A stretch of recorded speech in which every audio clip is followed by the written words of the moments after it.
Welcome to the To the Moon podcast. Your host, as always, Josh Lander, joining you guys on this continuous ride here on NBA Top Shot. Actually, a few amount of updates here that we want to share with you guys. Make sure that you know what's going on. There's been some interesting updates to the overall process, the overall environment, and some nice little additional features that I think are going to be really cool for all of us to sort of check in with. And honestly, I think you'll see this episode is going to be a lot of nerding out on what could be. What is some of the stuff that we've seen so far mean for what can happen in Top Shot rather than just how it's been used? So the first thing that we'll talk about briefly is the Top Shot and FanDuel integration that occurred the other day on May the 12th. It was available for about 24 hours until the next day.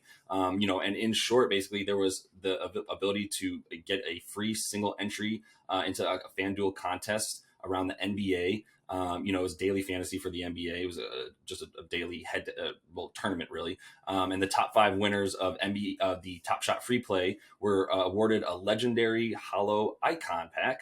And also there was a few other offerings that you could win in terms of rare Rising Stars and common base set packs, depending on what place you came in the tournament that day. So that was pretty cool. I mean, it was pretty generic and it was clearly sort of a test for what can be in terms of how Top Shot can be integrated into different FanDuel or DraftKings, DFS tournaments, or even any other sort of fantasy plays. And I think that's what, I'm going to dive into mostly, that type of thing, and jump back into that sort of idea of utility as far as these Top Shot cards goes, and seeing, what can we really do with these? How can we provide different types of value to them, including the idea of a video game, which is something that I think is going to be really, really interesting. I'll bring up another example called F1 Delta Time around Formula One racing, which is another blockchain-based video game that's sort of paving the way for how cool this stuff is, especially since it has its own in-game currency that you use to buy things within the game. It is also a currency that is tradable on the open market or certain markets. It's exchangeable for both Ethereum, a type of cryptocurrency, as well as big fat US dollars. So if you're paying attention, what that means is you can play this video game, do well at it, and make actual money once you trade in the in-game currency as your reward for real money in certain places. So we'll just use that as a little bit of example for what could be for these Top Shot cards as well. And then the other thing I really wanted to bring up this time, was the collector score, which is a recent addition that came about as a way to really create this barrier for entry, for pack drops. So if you don't have a certain collector score, recently the pack drop that happened, I believe it might have been the Hustle and Show packs, where you needed to have 220 points in your collector score, which is based on the cards in your collection. So certain cards, based on which pack they're in, how rare they are, etc., they're afforded different points. And then you get those points, obviously, when you have those cards in your collection. So it's a pretty nice, easy way for them to control who's able to jump into a pack drop and a queue.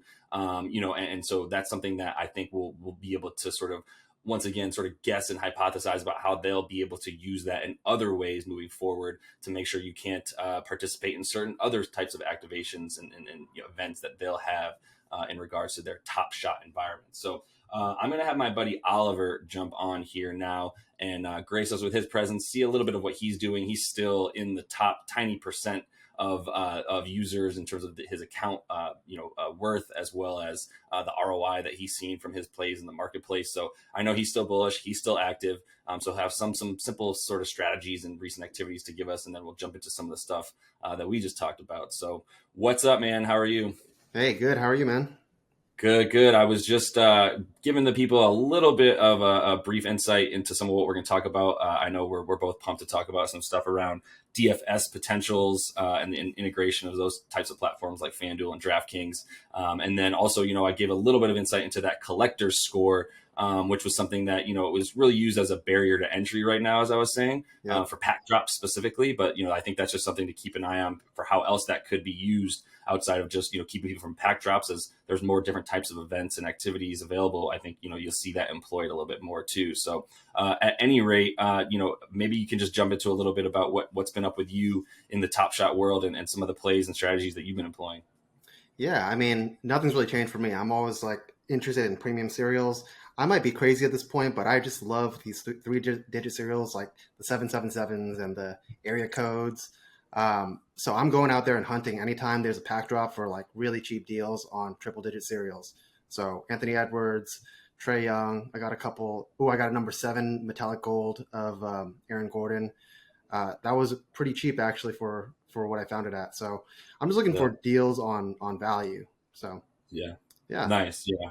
Yeah. I think we're all looking for that. I mean, there's still things dropping at different rates depending on where you're looking for cards for sure. But I think as long as you're still getting cards that you like, both based on what what we said, you like this card, you like this player, you like the highlight, and you do see it having potential value in the future based on things like you're saying, such as serial number, what have you. So I think you continue to feel comfortable doing that. And then, also what is going to be coming down the pipeline is a lot of stuff we don't understand in terms of how else are you going to provide value for these cards, NBA Top Shot, right? How else are yeah, you going to give us a reason to care about a specific card or specific, features within a card or whatever? And that's what I just kind of want to start with specifically is the way that, the Top Shot and FanDuel sort of promo that occurred recently where the prize was actually Top Shot cards. That was cool. It was clearly meant for a specific community of people if you actually care about Top Shot, and it was also used to promote the platform in general to users who are on DFS, as there's definitely a big correlation between major DFS players and big time Top Shot players, right? oh yeah, So one thing that I'm thinking, and I'd love to see what you thought about it too, is starting with DFS as the idea, what we're working off the base of how we might use these Top Shot cards, specifically a DFS tournament, for instance, right? Like there's the mhm, opportunity in my head, it's endless, but starting with something simple like, you have a collection, and based on your collection, you then integrate that into how you're able to insert players into your lineup for a DFS tournament that night. So there's mhm. a Top Shot specific DFS tournament on FanDuel, and based on your lineup, right, you can then go into a DFS that night, etc. Right. So now you're Love looking at that. ways to like get a little bit more micro with how you provide value to these cards, right? I love that. In fact, there's actually this one product out there. I don't know if you've heard of it. It's called Swish Fantasy. Have you heard of that I haven't before? heard of that yet. No. It's SWYYSH. And the way it works is it's just a second layer platform built on top of what Top Shot already has. So based on your collection, how you can make a showcase in Top Shot. You make a Mm-hmm. showcase and you kind of tag it with a certain like code. I think it's just like Swish Fantasy, and then it automatically enters your lineup into this Swish Fantasy like contest. And based on how you do in that, you get some kind of reward. I've never actually won, but I've tried it like once or twice.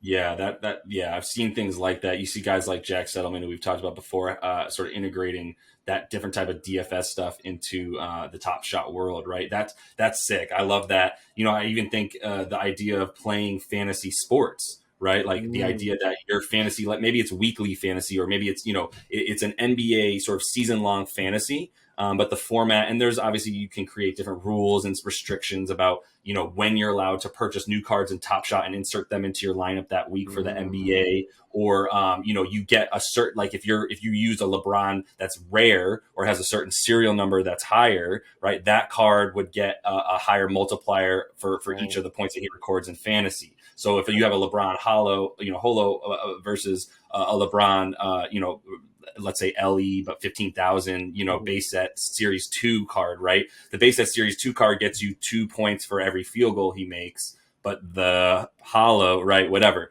And then, Yeah, there's other restrictions and ways to make sure you can even this playing field out, but you can see where I'm going with this, right? yeah. The possibilities are endless, and honestly, it's kind of fun.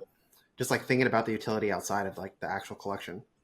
Mm-hmm. Yeah, exactly. And I think, I don't know, do you have any opinion on the specific, like, I see you as someone who understands this. You're financially savvy. You're not just doing this because you see yourself losing money in any way. But you are also having fun, right? You're a collector, Oh yeah, and someone who sees sort of the different value points within just being in the environment. You sort of see different things as a collector. You're like, oh, I like that card, or I like that thing, whatever. So I'm just wondering, like, how do you see, like, essentially I'm wondering, like, what else would you want to do with these cards so that it's more of a collector based idea, so like a showcase where you have a real life showcase and that brings the card to life. Like, are there any ideas around that type of stuff where it's like I just want to be able to show off my collection and own it, and not necessarily need to worry about other ways to utilize these cards?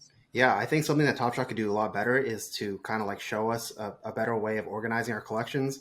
So like I have a couple different specific things I collect, like the area codes, like the serial 777, like single digit serials. If there's a way to organize that better and just kind of like show it off in a collection more than just a showcase, I think that would be a great thing.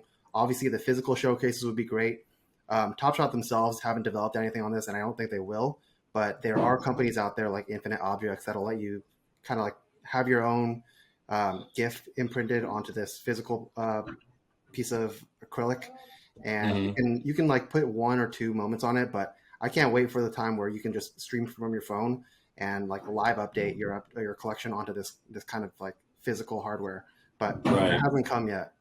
Right. Yeah, no, for sure. And I think, when you think about the ability to just sort of like easily sort of sift through your collection, or have ways to sort of compartmentalize it so that like, you can then easily just move it to different places, that's going to be crucial no matter what, right? Because if you want to take your collection and then sort of connect it to another platform in a way to utilize your collection on FanDuel or what have you, that needs to be a really cohesive, easy process in and of itself.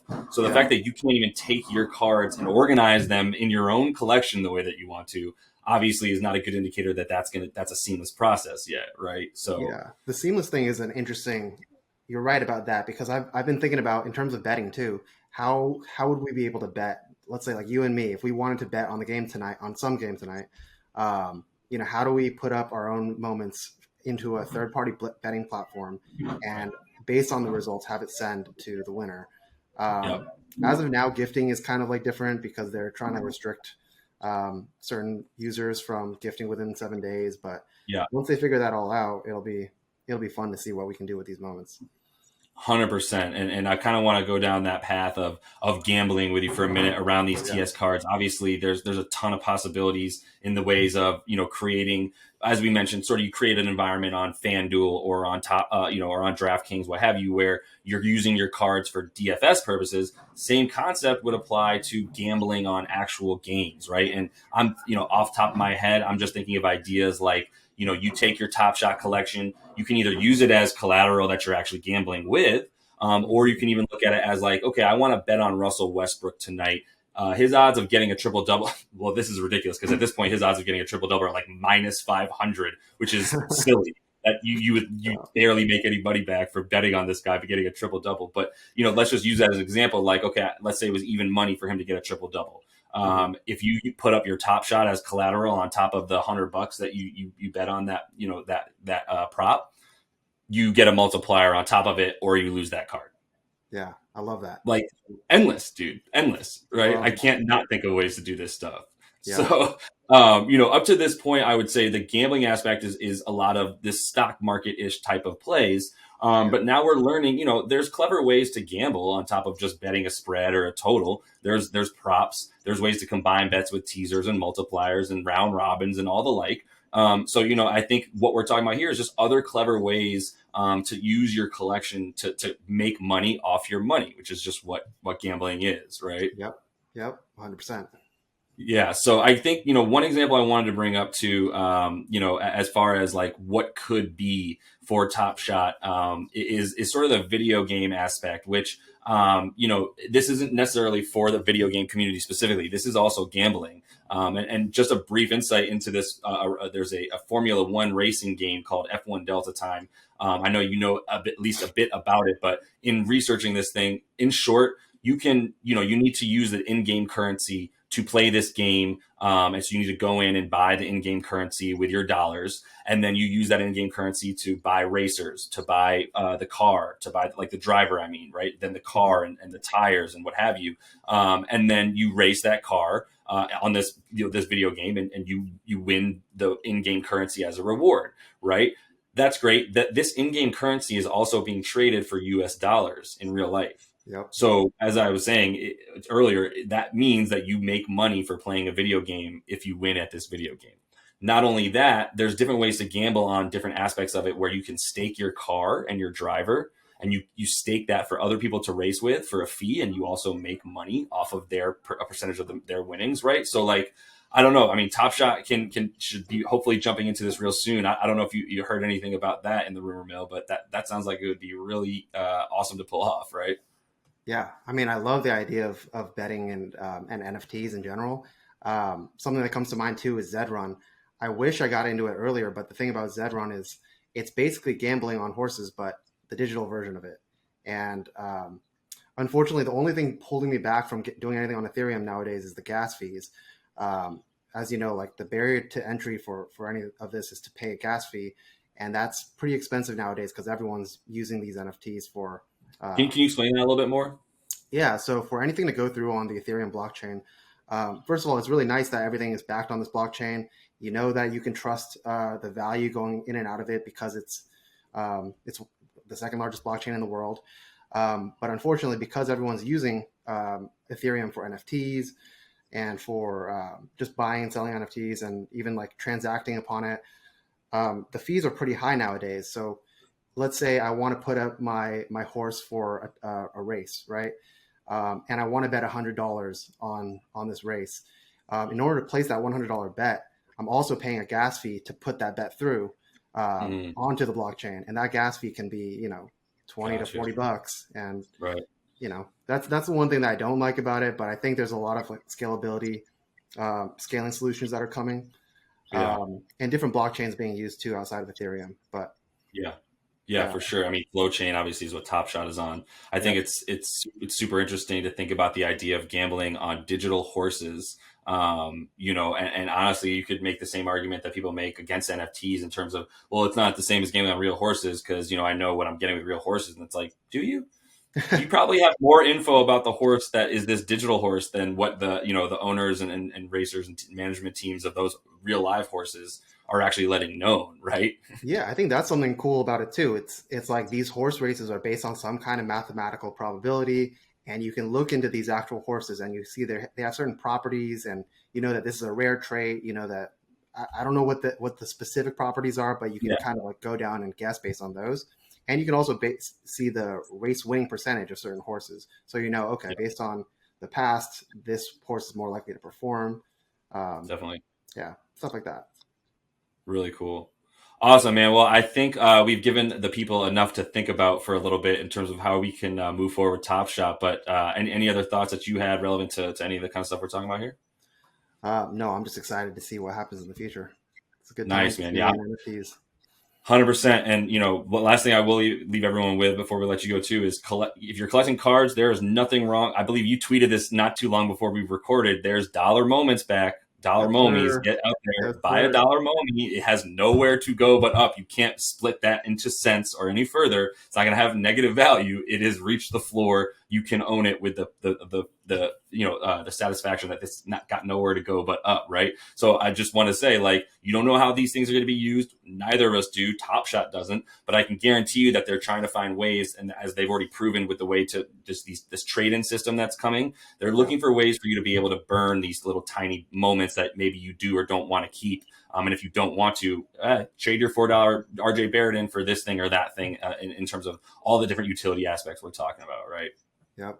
It's good stuff. So anyway, man, I appreciate the time, Ollie. We'll talk to you soon, I'm sure. Cool. Sounds good, man. Cool, y'all. That is all the time that we have for today. Make sure you are liked and subscribed to that page. Jump in the comments. Let me know if there's any other stuff that you want to talk about related to this Top Shot or really any kind of NFT gambling ideas. I think we're seeing this thing just sort of branch out in so many ways that I'd be remiss if I didn't bring up some of them, even if they're mostly as an example for how Top Shot can sort of better itself and take some of these ideas from other companies and incorporate it into the NBA world. But I would say things like, race car driving, horse racing, all that type of stuff is definitely up all of our alleys, I would imagine, if you are tuned into this podcast. So at any rate, we'll be back with another one of these for you very soon and hopefully taking this thing to the moon.